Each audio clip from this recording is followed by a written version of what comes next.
Welcome back. Iran this morning is denying the president's claims that a U.S. warship destroyed an Iranian drone. Hey, America's so delusional, bro.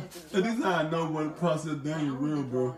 Because they try everything to avoid it, to go around my back, to defuse it. Iranian officials say all of their drones are accounted for, going as far as to suggest the U.S. military might have shot down one of its own drones. The latest incident comes as the New York Times that nigga mad. Look at you. He mad. Nigga, be mad, bitch ass nigga. You gonna be mad at me, bro. You gonna be pissed. Over the nuclear deal. Jim is live in Aspen, Colorado at the Aspen Security Forum. Look at that. Listen.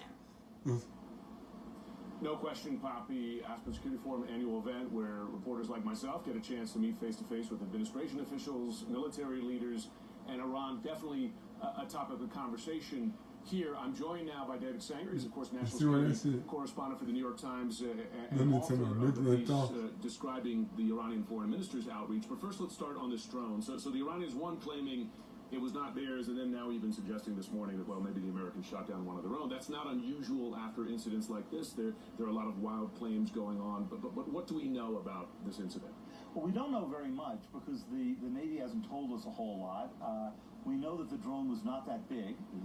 It might be consistent with the size of some smaller American drones, but it could also be very consistent with some of the older Iranian drones as well. So nothing on the scale of the U.S. Global Hawk, which was shot by the Iranians, which is almost the same size as a 737 passenger aircraft. This isn't even close. This is sort of the equivalent of a full airliner. But they want nuclear talk so bad, bro. United States want to avoid this process so bad, boy. They want nuclear talk so bad, but they niggas don't give a fuck about y'all, man. Iran does not give a fuck about America. It's not even down, bro. It's not even down. You thinking you having beef with Iran, bro. See, that's where your mind is in. When you thinking you fighting Iran, no, you are fighting God, Allah, Jehovah. And if Iran agrees to a nuclear talk, God, Jehovah is going to kill you, Israel, every one of y'all.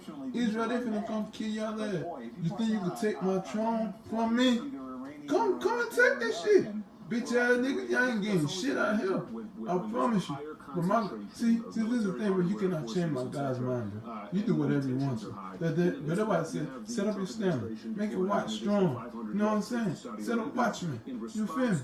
The God has declared it, and he will do it, bitch ass nigga. Tell us about how that factors in to the status of the tensions between the U.S. and Iran right now. So right now, there's not enough U.S. forces in the region if there was actually a real conflict. So these are mostly symbolic. And frankly, most of us think that if the Iranians decide to go after American forces, the Saudis, others in the region, they're going to probably step up their cyber activity, to which it's not clear how the U.S. or the Saudis or others would respond. And that's been very active. In the new environment of war, beyond what you see in front of your eyes, the potential for shooting things down, you already have, and this is happening as we speak, there are cyber attacks happening every day going in both directions. I want to ask you a question because you had the opportunity to meet face-to-face with the Iranian Foreign Minister Javad Zarif in New York before coming out here yesterday. You read a story about this in the New York Times, which we referenced earlier. Him laying out the outlines of reopening contact between the U.S. and Iran. Tell us what he told you. So this was a really fascinating meeting. He met with probably 15 or so reporters, a group he frequently sees when he comes to New York. His movement is very limited in New York, so we went to the Iranian mission. His idea is essentially this, Jim. It is to go accelerate an element of the nuclear agreement that was signed with the Obama administration in 2015. Actually, it was never signed. It was just reached between the two. And that agreement calls for Iran to sign up earlier to a set of restrictions that allow the International Nuclear Energy Agency, the IAEA, International Atomic Energy Agency, to do very intrusive inspections. And in return, Congress would go back off on American sanctions. This was supposed to happen in 2023.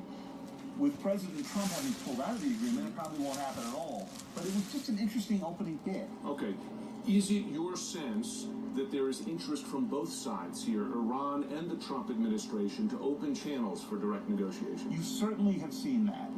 The Iranians have said every step they've taken in the That one negotiation is so bad, bro. The Americans have said they would engage in talks with no preconditions.